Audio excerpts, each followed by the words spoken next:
పట్టణాధ్యక్షులు గజవాడ నాగరాజు, మాజీ market committee chairman Saraf Yadagiri, senior నాయకులు చింతాల యాదగిరి పార్టీకి రాజీనామా చేస్తున్నట్లుగా ప్రకటించారు. గత బీఆర్ఎస్ 10 సంవత్సరాల కాలంలో మున్సిపల్ అభివృద్ధికి నిధులు రాకపోవడంతో అభివృద్ధి కుంటుపడిందని, అభివృద్ధి లేకే రామాయంపేట తీవ్రంగా నష్టపోయిందని ఆవేదన వ్యక్తం చేశారు.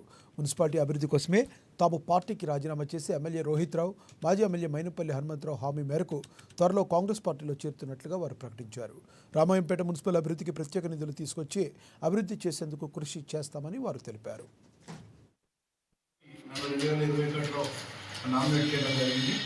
2023లో మరి 10 తరగతి పూర్తి అయిన తర్వాత వచ్చిన శాసనసభ ఎన్నికల్లో ఈ పార్టీ అభ్యర్థికి నేను గెలుపు కూడా కృషి చేయడం జరిగింది.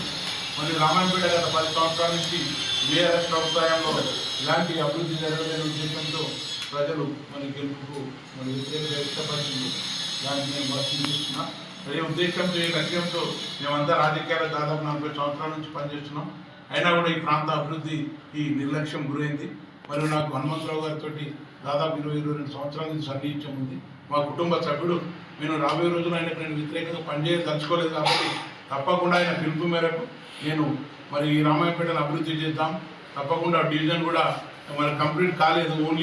ఓన్లీ గజిటే ఇచ్చిండ్రు, నోటిఫికేషన్ ఇచ్చిన గజిట్ కంప్లీట్ కాలేదు కూడా అన్నగారితో మాట్లాడితే రెఫరెంట్ రెవెన్యూ మినిస్టర్ దగ్గరికి వెళ్దాం అని చెప్పడం జరిగింది.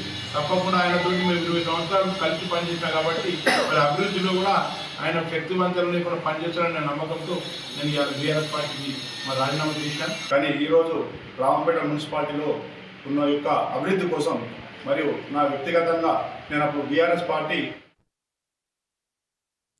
ఇవి బులెటిన్ అప్డేట్స్. Stay tune.